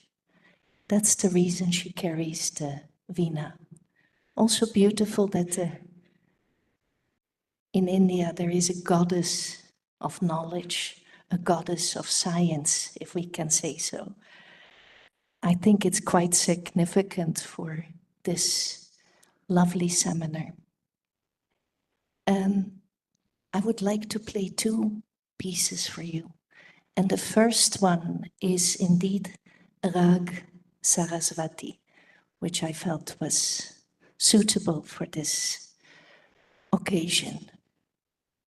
It's originally a Carnatic South Indian raga, and we adapted it to North Indian classical music, which is my style of performance.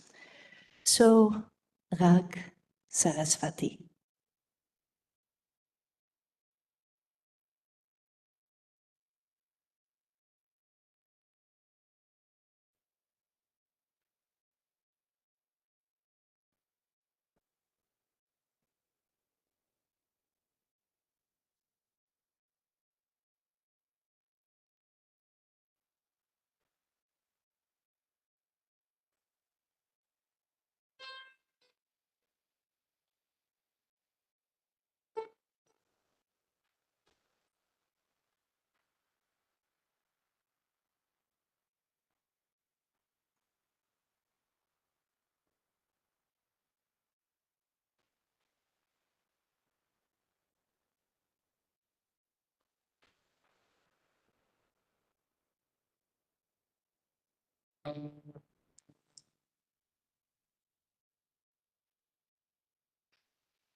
The second and last piece. Science, we do experiments, right? We experiment. In art, it's the same thing. We love experimenting. This was all improvised. So it's a free flow of music once you understand the notes. The next part, I'm combining a few things together. One is a beautiful morning rag, Jaunpuri, and the second is a small piece by very simple, minimalistic by Philip Glass.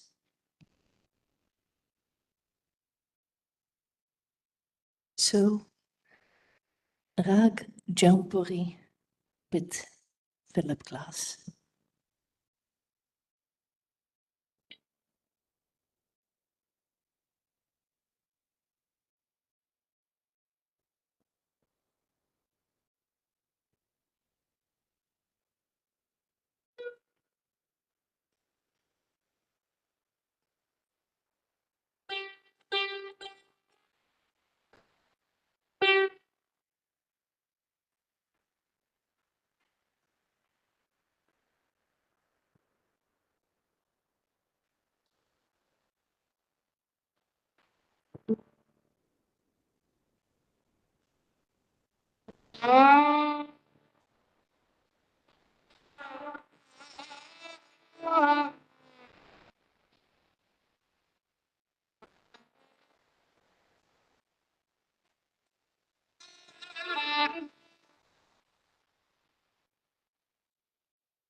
Thank you for this very, very amazing and wonderful performance. I think it got us all captivated.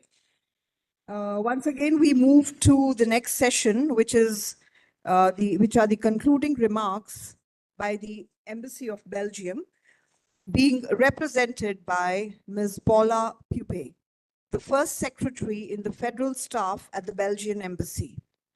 As a diplomat in India, she is also leading the Gender Championship program at the Belgian Embassy. Ms. Paula.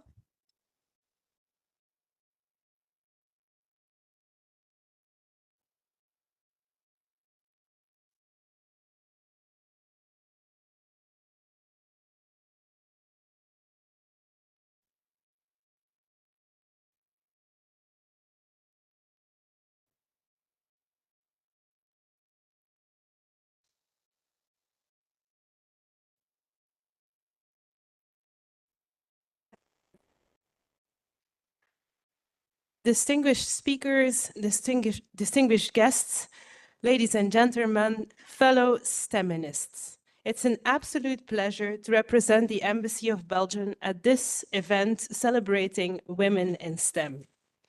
As was mentioned earlier, the Embassy of Belgium, together with the Embassy of the Netherlands, happily took on the role of EU gender champions as a team from March until the end of June of this year.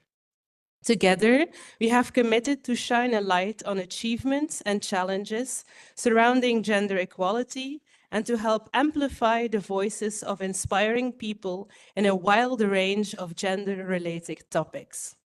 We don't do this as title holders, but knowing that there's a long road ahead of us and that we can learn from and work with each other and other countries like India. Indeed, when it comes to the representation of women in STEM careers, my home country, Belgium, is not performing as well as it would have hoped to by now.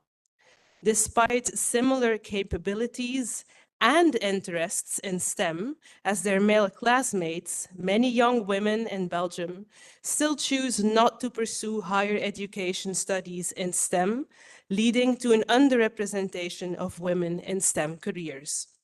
This is why we are currently working hard to make change happen with STEM agendas, measures, and targets with a specific focus on women and girls. Just like the Netherlands, Belgium sees the equal participation of women and girls at all levels and in all sectors of society as a priority. This, of course, includes the representation of women in STEM. Having more women in STEM benefits everyone. It brings diverse perspectives to problem solving, fosters creativity, and leads to a more equitable and innovating workforce. Studies show that companies with a strong gender balance outperform their competitors. I honestly believe that highlighting the achievement of women in STEM throughout history and today is key to attracting more women and girls in STEM and to encourage them. This is why events like today, where young women can listen to role models and stories like the ones that were shared, are important. Such voices help motivate others to pursue a career that they are happy in and that they are good at, and help us move towards a more inclusive and better society. I would therefore like to thank our co-gender champion, the Embassy of the Netherlands, and NIPGR for the opportunity to be associated to this wonderful event. Thank you very much, and I hope to see many of you back in one of our future Gender Championship events, and good luck for your future endeavors. Thank you.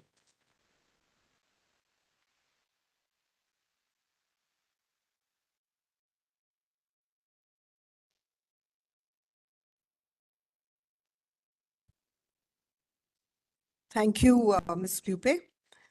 I would like to now request Director NIPGR to present a potted plant to Ms. Saskia Dihas first, and then to MS Pupe. I request the secretary also to join in their felicitation. Saskia also? Yes, yes. क्या करना है बंद हैं? खत्म हो गया देखो या लास्ट एक कंक्लूजन सेशन है देखो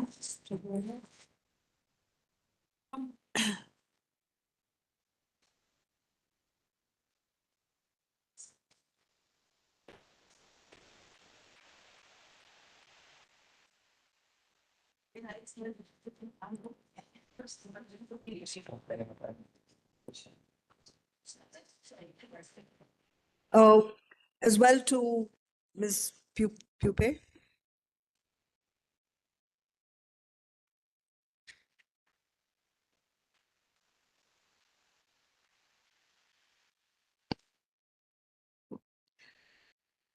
And now, as we come to the end of the session, I request Dr. Pinky Agarwal, a scientist, NIPGR, to deliver the formal vote of thanks.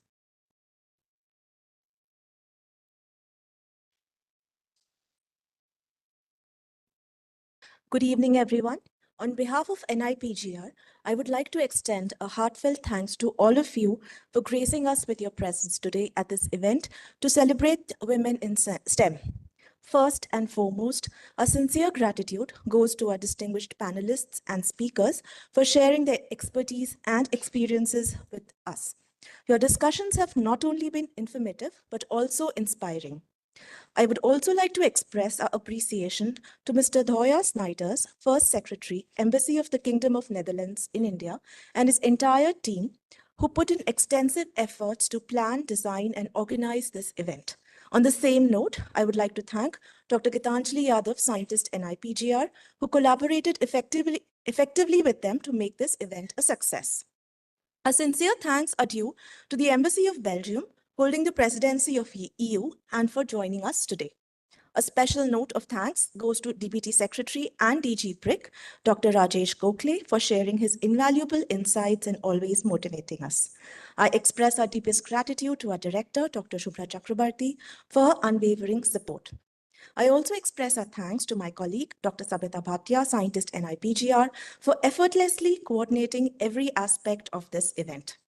The presence of our guests from DBT, DST, MIT, NASCOM, PSA office, and South Delhi cluster of academic institutes is highly appreciated. I extend a heartfelt thanks to Maestro Saskia Rao for enthralling us with her mesmerizing cello performance.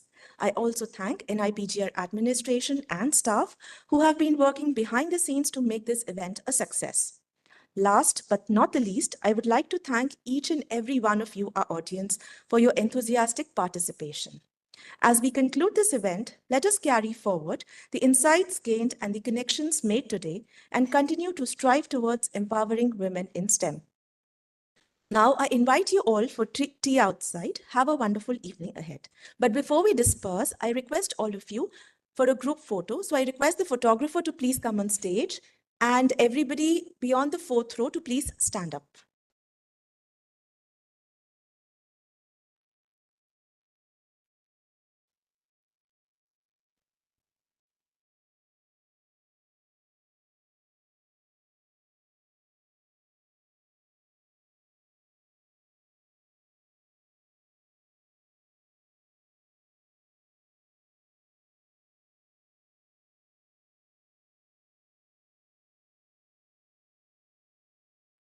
So the ones who are in the behind rows can come a little forward and fill up the empty places.